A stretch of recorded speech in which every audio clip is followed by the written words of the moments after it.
Elaine in 2007. I had bad headaches, didn't know what was going on this particular weekend, and found out during that weekend I was bleeding in my head. And I was like really nauseous. My husband and I didn't know what was going on. Nothing would fix it, so they told me to go to the ER at the hospital down Eastern Shore.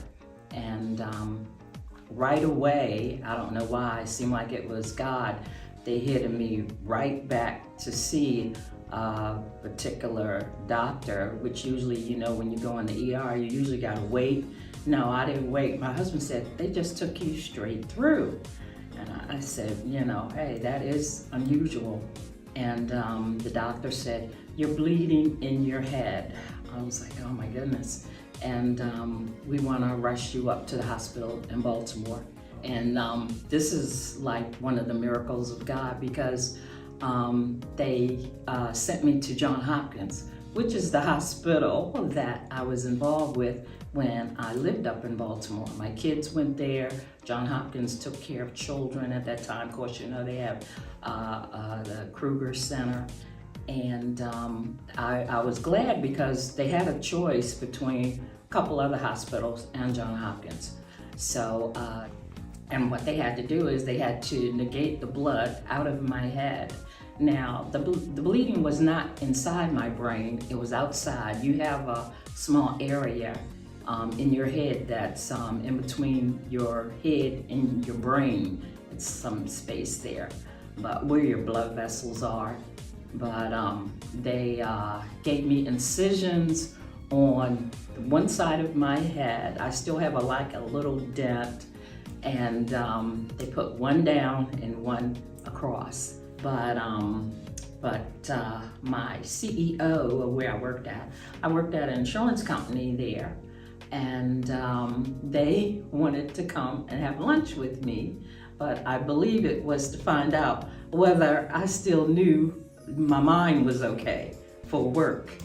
And it was, so I had no problem with that. They came and had lunch with me, and my co-workers, they sent me food and everything, which was beautiful.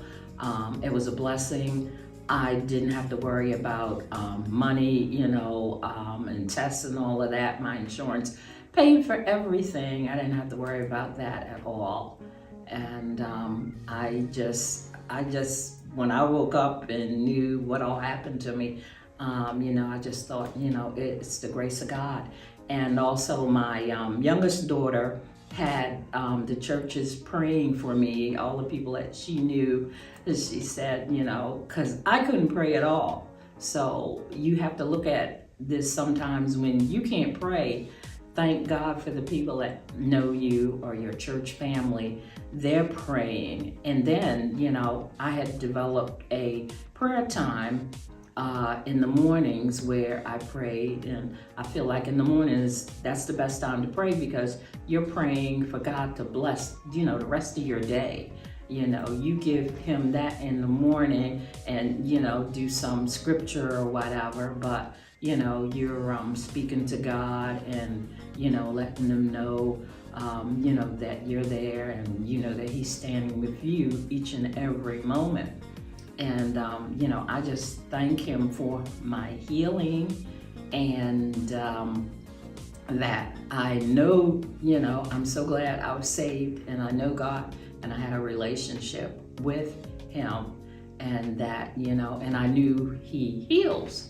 And that's another thing I look at, to know that he heals. You have to have read the scripture, believe that Christ, you know, sent his son to the cross, that, you know, we are to be healed from the sickness and sin. All of that you're healed from. So you got to believe that. It's just like, you know, when you receive salvation, you believe, you know, there's a God, you know, and he's over all. And you know what he's going to do for you, because you're going to be reading it and, you know, helping yourself to develop a lifestyle with God. So I just thank him each day I see a tree, grass, or whatever, the least little things I'm thankful for, and I don't complain.